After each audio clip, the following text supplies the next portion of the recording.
देखो एग्जाम्पल 1 क्या था हमारे पास, एग्जाम्पल 1 में आपको दे रखा है इस तरीके से, आपको ये चीज दे रखी है, ए दे दिया, ओ दे दिया, डी दे दिया, बी दे दिया, सी दे दिया, ये लेंथ इसके बराबर दे दी, ये लेंथ इसके बराबर दे दी, और जो टू प्रूफ करना था, गिवन तो तुम लिख ही लोगे, टू प्रूफ करना था, वो पहला पार्ट प्रूफ करना था triangle A O D is congruent to triangle B O C, और दूसरा पार्ट था हमारे पास A D parallel to B C, A D parallel to B C.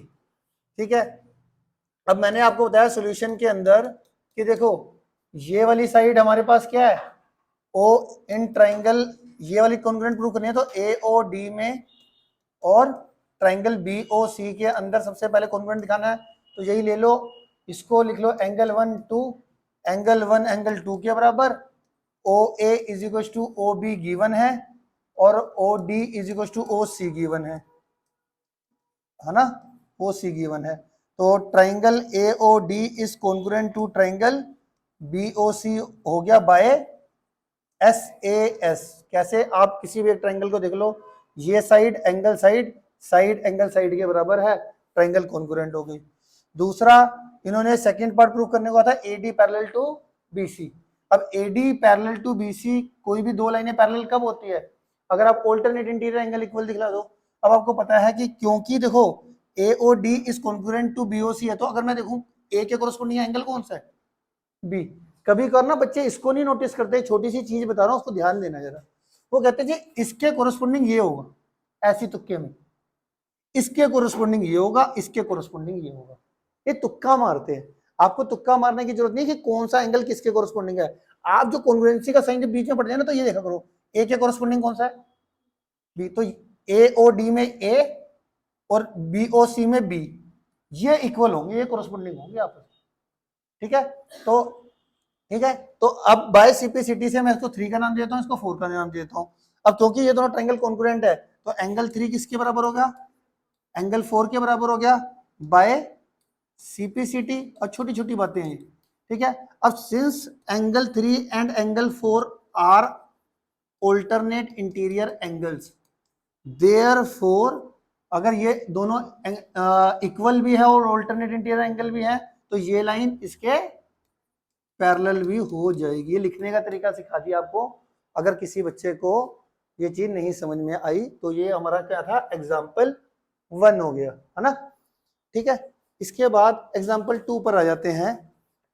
Example 2, example 2 देखो क्या कहता है, एग्जाम्पल 2 हमारा कहता है, कह रहा है मेरे पास इस तरीके से एक ट्राइंगल है पी ए बी, और ये हमारे पास इस तरीके से एक ये लाइन है एल। ठीक है, ये पी हो गया, ये सी पॉइंट हो गया, और ये ट्राइंगल ये आ गया। ठीक है जी, और L is perpendicular to A B, ये गिवन है, L is perpendicular to A B given है। L is perpendicular bisector, A B is a line segment and L is the perpendicular bisector. Perpendicular bisector word क्या होता है, कह रहा है L जो है वो ए बी का परपेंडिकुलर बाइसेक्टर है। परपेंडिकुलर बाइसेक्टर का मतलब क्या है कि ये जो लाइन एल है ये ए बी को के साथ परपेंडिकुलर भी बना रही है, और बाइसेक्टर का मतलब बाइसेक्ट भी कर रही है, दोनों काम। परपेंडिकुलर बाइसेक्टर, एल क्या है, परपेंडिकुलर बाइसेक्टर किसका, ए बी का। तो एल जो है वो ए बी के साथ परपेंडिकुलर भी बना रही है और उसको बाइसेक्ट भी कर रही है, मतलब ये दोनों लेंथ को इक्वल इक्वल में डिवाइड भी कर रही है। तो मीनिंग आपको क्लियर होना चाहिए। अब वो हमसे फाइनली क्या पूछ रहा है, if the point P lie on a line L show that P is equidistant।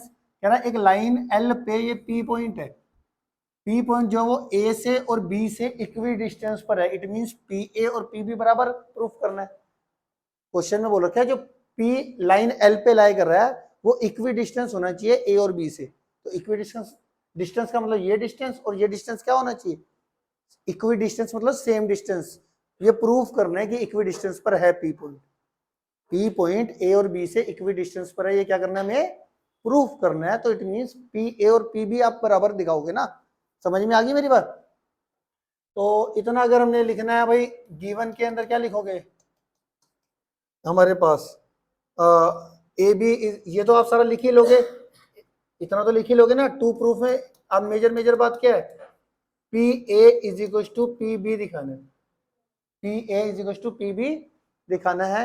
जैसा मैंने आपको बताया गिवन में सारा कुछ लिखना है एक्सेप्ट कि प्रूफ क्या करना है, उसको छोड़ के टू प्रूफ में लिख दिया करो, ठीक है।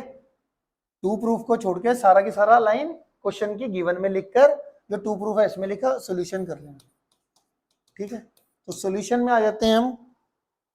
सॉल्यूशन में क्योंकि बोल रखा है कि गिवन के अंदर ही कि भाई एल जो है वो परपेंडिकुलर है ए बी के, परपेंडिकुलर है ए बी के, तो इसको मैं लिखूंगा कैसे, L is perpendicular bisector of A B, therefore angle 1 is equal to angle 2, ये 90 डिग्री, और ए सी और बी सी क्योंकि बाइसेक्टर भी था तो ए सी इज इक्वल टू कितना हो जाएगा, बी सी भी हो जाएगा। ए सी किसके बराबर हो जाएगा, बी सी के बराबर भी हो जाएगा। तो ये इक्वेशन हमारे पास ये आ गया।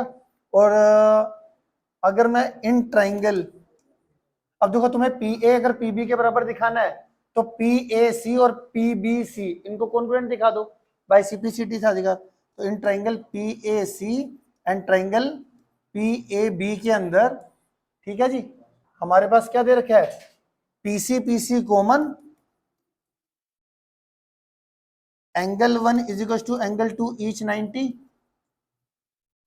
और A C is equal to B C, ठीक है। ये क्या होगा हमारा, क्योंकि यहां पर रीजन क्या लिखोगे, यहां पर L is perpendicular bisector.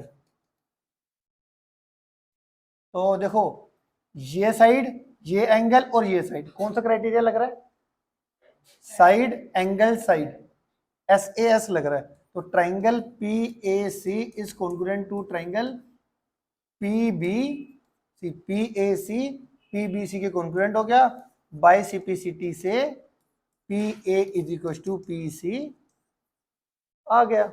Example 2 clear है, P A is equal to P B, sorry P A is equal to P B आ गया। एग्जाम्पल 2 क्लियर हो गया। इसी तरीके से हमारा एग्जाम्पल 2 के बाद एक है एग्जाम्पल 3, वो देख लो, बड़ा आसान है। एग्जाम्पल 3, एग्जाम्पल 3 में क्या कह रहा है, line segment A B is parallel to a another line segment C D. तो यहां पर पहले डायग्राम बना लेते हैं, ठीक है जी। ए बी दे दिया, ये ओ दे दिया, ये सी डी दे दिया, ठीक है जी। और इसमें क्या कर रहा है, line segment A B is parallel to line segment B D.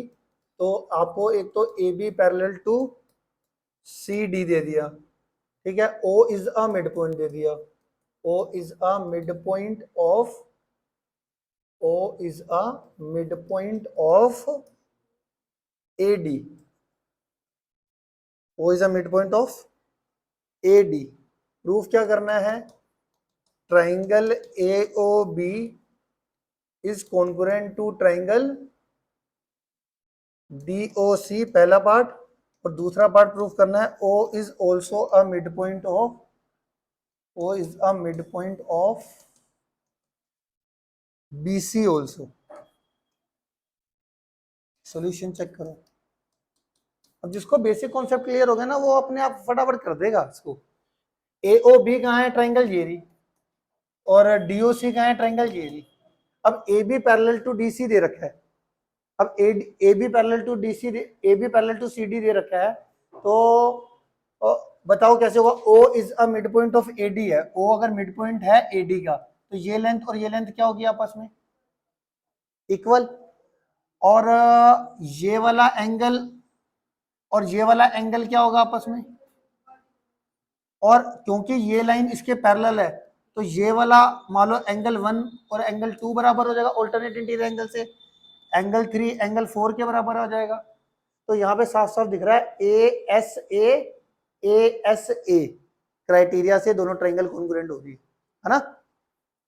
तो यहाँ पे रीजन वही लिख देना, in triangle AOB and triangle DOC के अंदर angle 1 equal to angle 2 alternate interior angles, ठीक है। और यहाँ पे और रीजन लिख लेना, सिंस ये पैरेलल भी है, ये भी लिख देना, since AB parallel to CD है, तो हमारा एंगल 1 इक्वल टू एंगल 2 हो गया। Angle 3 is equal to angle 4, vertically opposite angles आ गया, ठीक है। और हमारा OA is equal to OD होगा, क्योंकि O is a mid point of AD, clear है। तो triangle AOB is concurrent to triangle DOC by ASA rule, ASA rule, clear हो गया। पहला पार्ट तो ये हो गया। और दूसरा पार्ट क्या कह रहा है, O is the mid point of BC। अगर O mid point of BC दिखाना है तुम्हें, तो इट मींस ये लेंथ और ये लेंथ बराबर दिखानी पड़ेगी। तो इट मींस जो सेकंड पार्ट है इसमें क्या प्रूव करना है, that is OB is equal to OC। अब इसमें अगर आप ध्यान से देखो बाई CPCT से, तो आप सेकंड पार्ट में पहले ये दोबारा से लिख दोगे, triangle AOB is concurrent to triangle DOC and therefore by CPCT OB is equals to OC, therefore O is a midpoint of BC। Clear हो गया, आ गया समझ में। ये 3 एग्जांपल मैंने ये करा दिए।